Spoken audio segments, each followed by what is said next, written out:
الحلقات تيه بضياع بشتات من دون نعيم الآيات نرتاد لنحفظها الحلقة. Assalamualaikum warahmatullahi wabarakatuh. Sahabat beriman, pada kesempatan kali ini kita akan membahas atau bercerita tentang salah seorang istri Rasulullah, yaitu Siti Hafsah. Sebelum melanjutkan video ini, jika Anda sudah memasuki waktu sholat, silahkan di-pause dulu, silahkan sholat dulu, dan jika tidak silahkan lanjutkan menonton.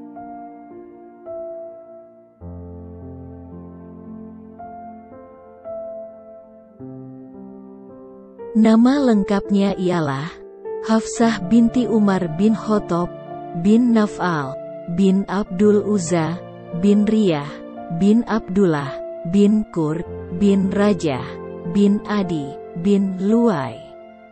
Hafsah terlahir di kalangan orang-orang soleh dan solehah. Ia merupakan wanita keturunan suku Arab Adawiyah, dan sekaligus putri dari salah satu sahabat Rasulullah Shallallahu Alaihi Wasallam, yakni Umar bin Khattab. Siti Hafsah lahir pada salah satu masa yang bersejarah, yaitu saat Rasulullah memindahkan Hajar Aswad kembali ke Ka'bah, setelah Ka'bah rubuh akibat banjir. Dan hanya berselang beberapa hari setelah kelahiran Fatimah Az-Zahra, putri Rasulullah. Sebelum Allah merahmati keluarga Hafsah dengan Islam, ayahnya merupakan seorang laki-laki berwatak keras sekaligus musuh utama umat Islam yang terpandang dan ditakuti banyak orang.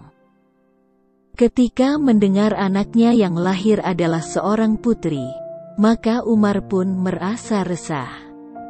Kelahiran seorang anak perempuan di kalangan suku Quraisy pada saat itu adalah sebuah berita yang memalukan.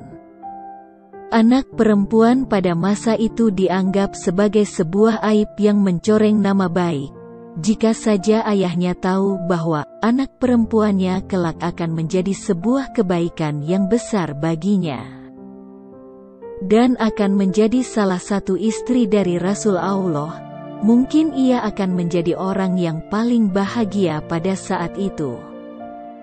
Namun, ternyata Allah mengabulkan doa Rasulullah dan memberikan hidayah kepada Umar untuk memeluk Islam. Dengan kuasa Allah, memilih Umar bin Khattab untuk merasakan manisnya keimanan. Hafsah yang saat itu baru berumur 10 tahun akhirnya memeluk Islam.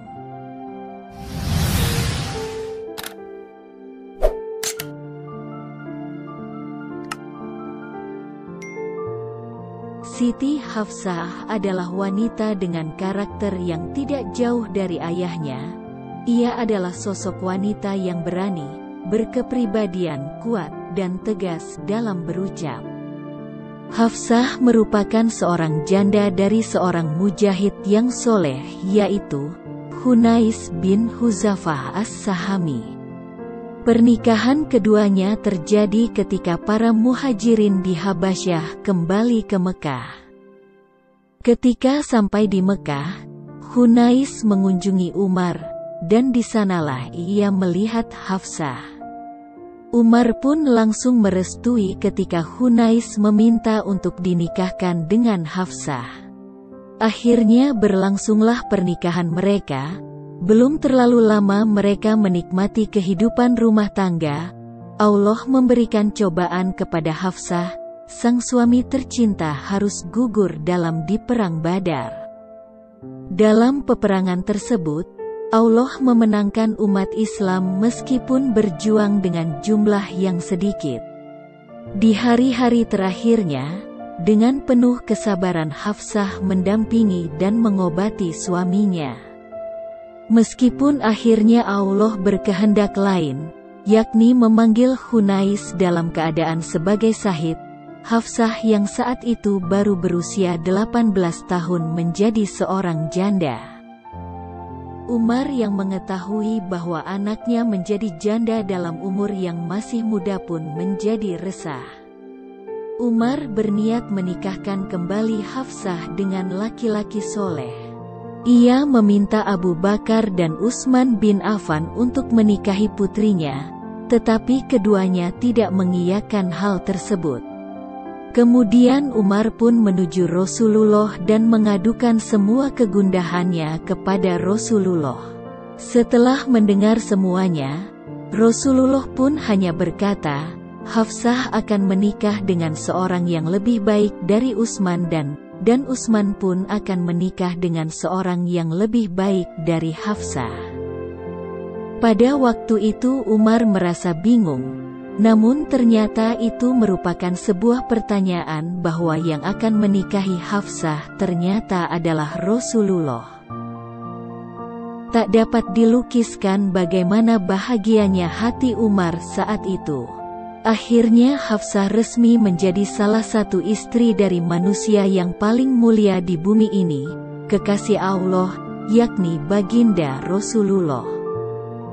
Siti Hafsah menjadi istri Nabi yang rajin ibadah, perbanyak puasa, dan sholat malam, bahkan hingga setelah Rasulullah wafat.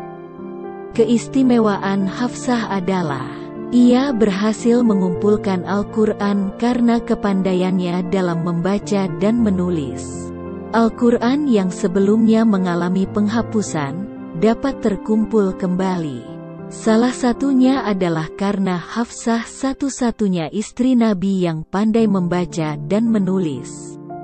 Setelah banyak para penghafal Al-Quran yang syahid, dan atas desakan Umar, Abu Bakar pun memerintahkan Hafsah untuk mengumpulkan lembaran-lembaran Al-Quran dan memeliharanya. Naskah Al-Quran Hafsah tersebut kemudian diminta Zaid bin Sabit, yang saat itu ditugaskan sebagai panitia kodifikasi Al-Quran. Menyamakan hafalan para sahabat dengan naskah Hafsah, hasilnya kemudian dituangkan ke dalam lembaran kulit dan disusun berdasarkan turunannya wahyu kepada Nabi. Sementara naskah Hafsah dihancurkan, dia kemudian diberikan naskah baru yang sudah disusun Zaid bin Sabit secara lebih rapi tersebut. Nantinya, naskah ini akan disempurnakan pada masa kekhalifahan Utsman bin Affan, sehingga menjadi naskah resmi Al-Quran.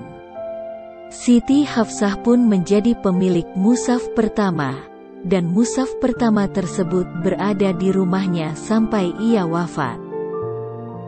Hafsah adalah seorang wanita cerdas dan tangguh, yang diberi sebuah kehormatan besar untuk menjadi istri Rasulullah dan menjadi pengumpul sekaligus pemilik mushaf Al-Quran pertama. Setelah kesabaran dan kelapangan dirinya dalam menerima kematian suaminya dan menjadi janda dalam umur yang masih muda, Hafsah adalah sosok yang pantas menjadi teladan. Ia juga memberi pernyataan tegas bahwa menuntut ilmu merupakan kewajiban bagi setiap muslimah. Muslimah memiliki hak untuk menuntut ilmu setinggi-tingginya tanpa harus mengesampingkan kewajiban lain, termasuk dalam bidang ilmu yang belum banyak diselami oleh kebanyakan perempuan. Dan yang harus diingat, Siti Hafsah pandai dalam membaca dan menulis ketika kemampuan itu masih dianggap aneh untuk dimiliki perempuan pada zamannya itu. Hafsah, dengan kecerdasannya mampu menghasilkan sesuatu yang bermanfaat untuk umat muslim hingga saat ini.